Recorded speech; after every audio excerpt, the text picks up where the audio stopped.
Hi guys, welcome back to part 2. Don't forget to go back and check part 1 where I covered all the trees along here.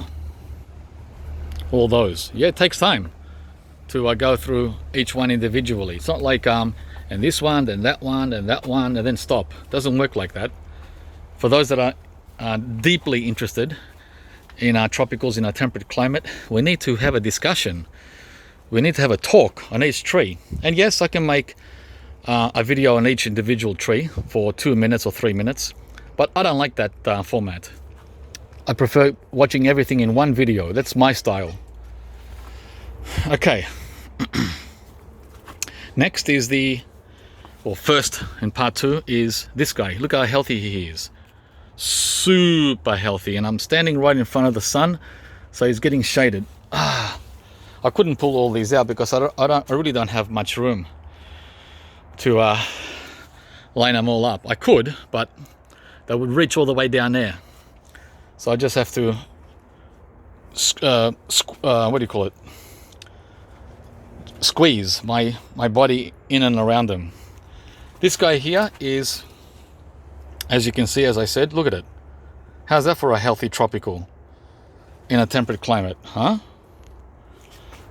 Wow. Wow, wow, wow.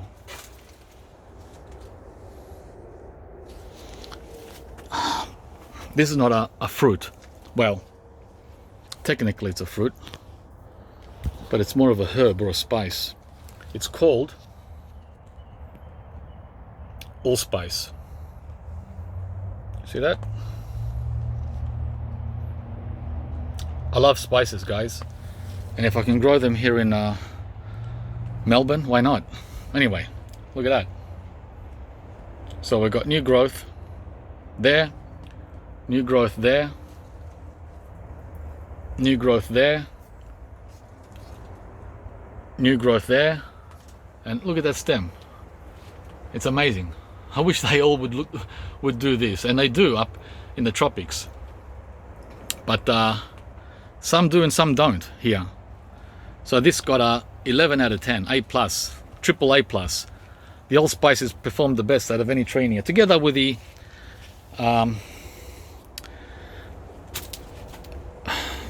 surprising results from the Mamey sapodi. I still can't wrap my head around this.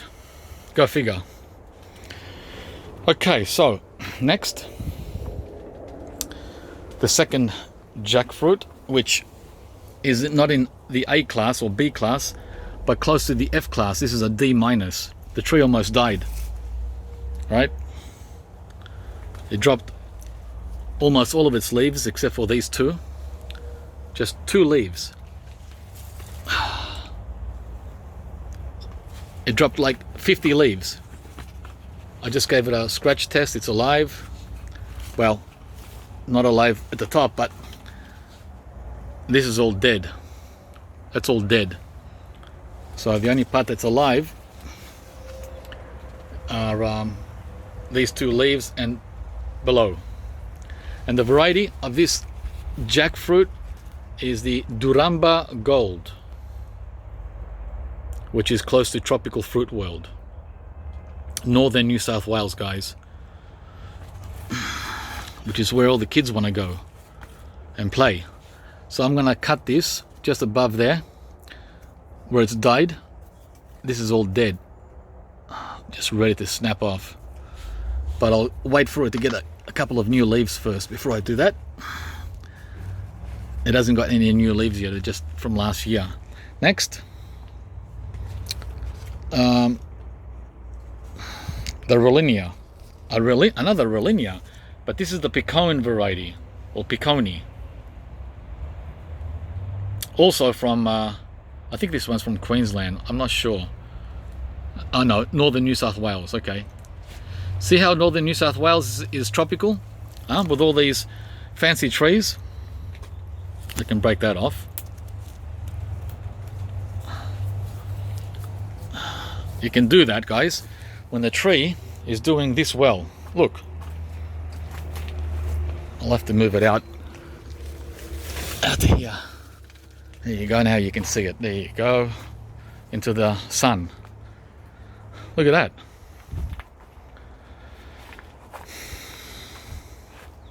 A champion. And it's getting new growth. Look. 1, 2, 3, 4. 4 buds coming. Growth buds. It also lost a ton of leaves. Right? And it even had some flowers hanging on there all winter, 3 of them. And this is the last one, which I'm going to pull off now. There you go. That's the Rulinia flower. The last one of the 3. But excellent results. I had another Piconi last year and it died. It didn't make it through a winter. So don't give up with one bad winter. Try again next winter. Try again the winter again and again and again and again. And after 10 years, then you can say, this is not going to work. That's what I'm doing. I'm on my 10th year of trying these little sooks. 10 years.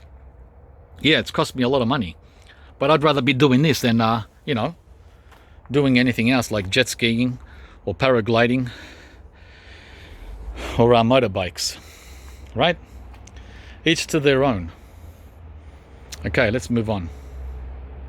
Next is this Canistel grey grafted variety, and this one was not raised in this greenhouse. It was raised in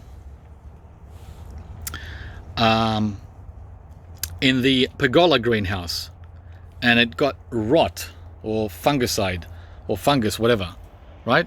And it completely died back. And then I brought it into the house, stayed in the house all July and half of August, and 2 weeks ago I brought it out here into this greenhouse. This has been very sad because up till the end of June it had all its leaves and it was very healthy. It was as healthy as the Mamey sapodi until the end of June. This Canistel grey, that's how well it was doing. Yep. And now I don't even know if it's alive. Let's see. Oh yeah, good. Well, at least it's alive. That's the good news. But shocking how it suddenly went from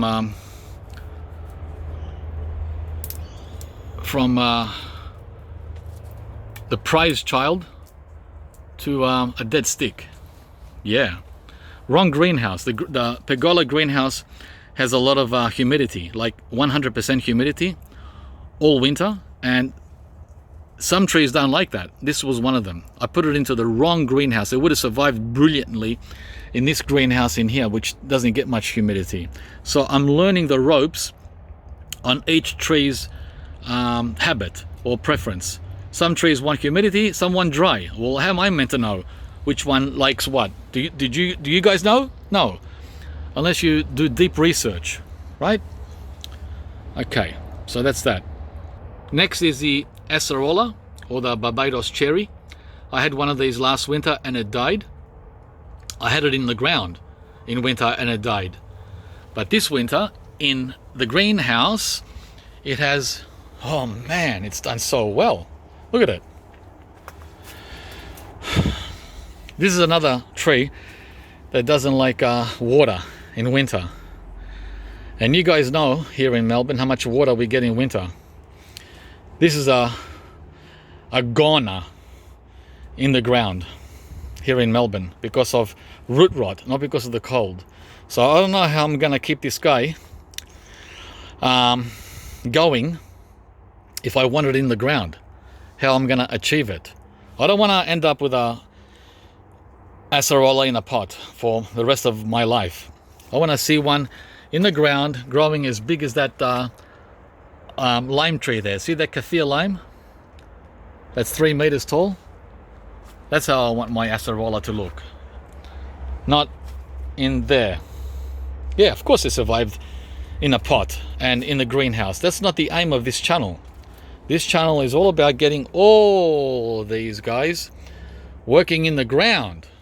We want to see all these in the ground. That's the high point. That's the achievement.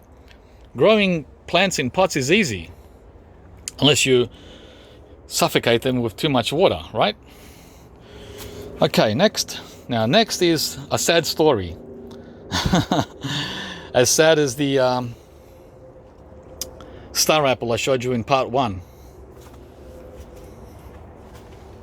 Ah, man, this is one of my favorite fruits too. This one and the star apple are like cousins. They're like cousins. This is the abiu. And someone in Florida is growing this in the ground.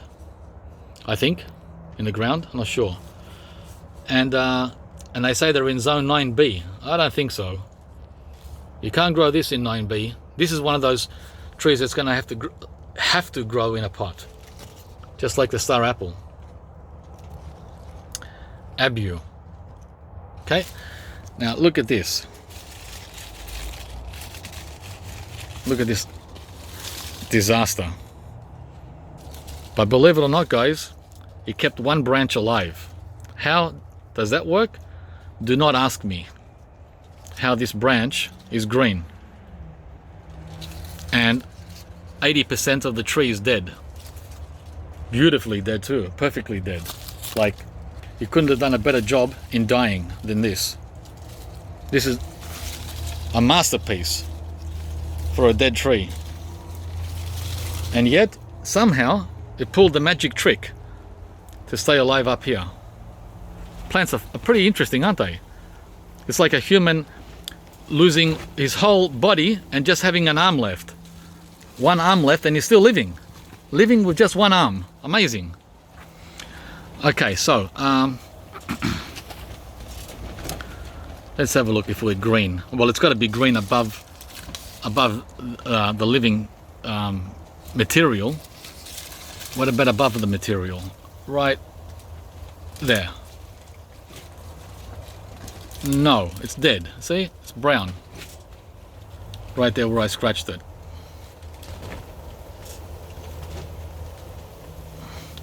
So it's alive only below this guy here. So that's good news. That the abiu has survived. A miracle. I've lost 2 of these in the last 3 years. In greenhouses, never outside. Alright, so that's alive. Have we had any deaths yet? I don't remember if there's been any death. No, everything. No, yes, we've had one. We're still at 1 death. The mountain soursop. It's kicked the bucket, but there's some hope that it might come back from the roots as it's a seedling. Okay. Next is our 2 avocados. Let me get this allspice out the way. The first avocado is the choquette. I got both of these last summer from Daleys. And immediately after I bought it from Daleys last summer, within 4 weeks, it dropped all its leaves. How's that for a welcome to Fruitopia reaction? Huh? And it stayed like that for the whole of 2021. And I thought, damn, what a expletive avocado, right? But thankfully now in winter it came back with new growth. Finally. I thought I'd kick the bucket. No leaves for 7 months. So thankfully it's back, but I'm not pleased. What happened was last summer when I picked these up from Daleys, I put them in the hot summer sun. Bad idea. It was my fault. You don't put these in the sun. I'm lucky they didn't burn to a crisp. This guy sure almost did. Next is the reed. Now the reed avocado has got something funky going on at the back, at the graft. I don't know what this is all about. What do you guys reckon? What's this? And what should I do about it?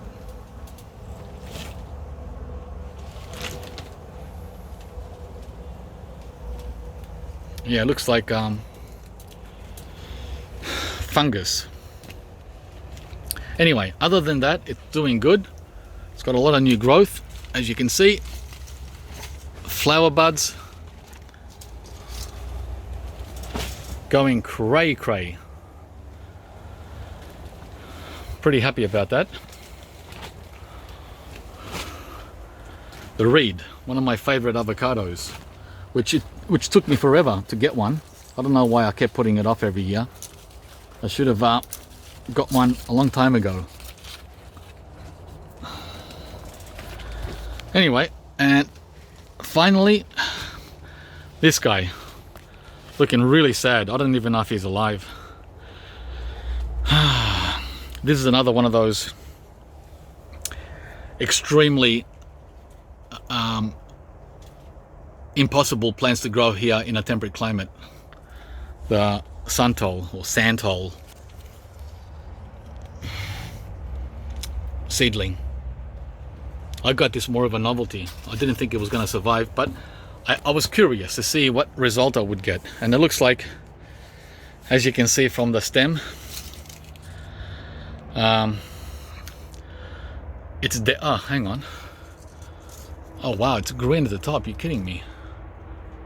No way. Another one of those green at the top, dead in the middle, green at the bottom. Look. It's green at the very top. Crazy. And then it's all black, till we get to there. So I'm gonna do a scratch test on the sand hole. Get the reed out the way.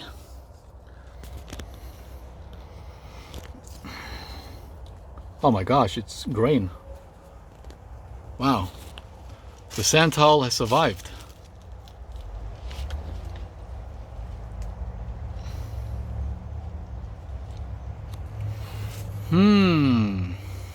Doesn't look like much of a survivor. Okay guys, that's everything in here now. I'll just move some of these back in to show you the ones that were outside to begin with. Oh wow, I just touched the soil of the Allspice and it's bone dry. Bone dry. There's no moisture in here at all. Even 5 inches deep. Nothing. Just dust. And look at all the growth, as I showed you before. Right? What, am I meant to not water it because it's winter? Come on guys, of course I'm gonna water it. I'm gonna drown it. I'm gonna drown the allspice. It's growing on every tip. So I'm gonna give it a good watering before we go on.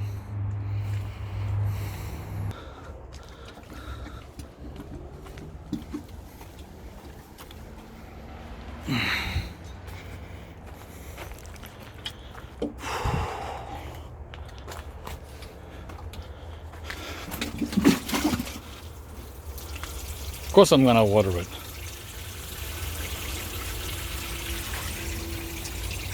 All the way till it pours out. Next is another jackfruit, a grafted one. The black gold.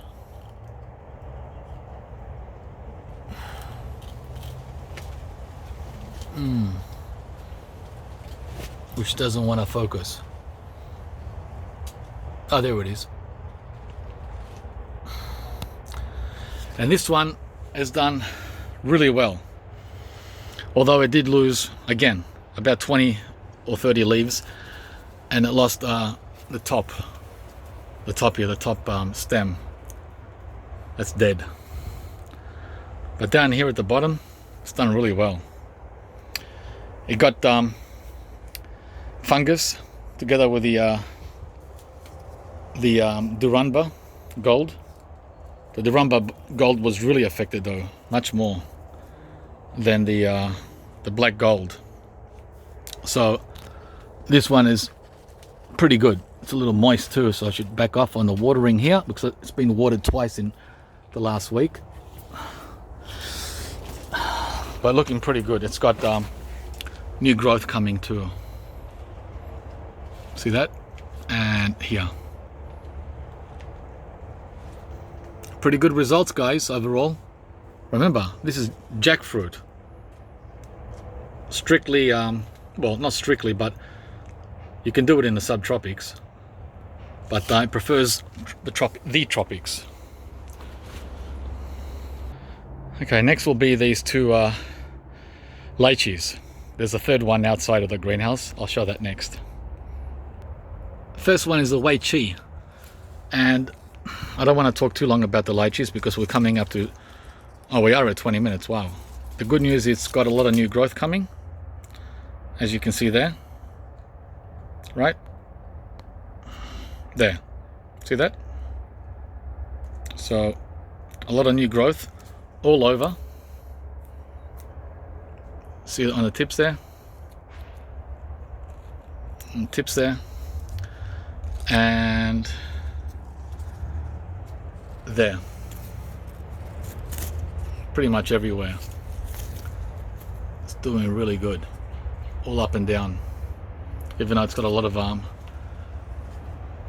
trauma from the last 6 months. It actually started suffering in autumn, but anyway, it's got a lot of what seems like fruit or flower buds everywhere.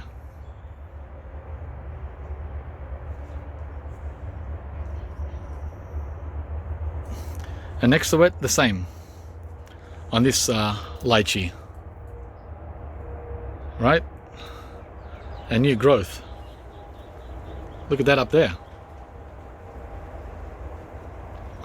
And this one is the red ball.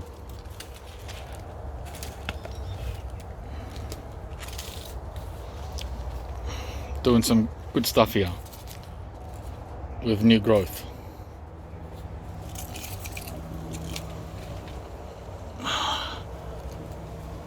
Yep. Okay, let's bring the third lychee in here. This is the Salatil lychee, and right there you can see new growth right there.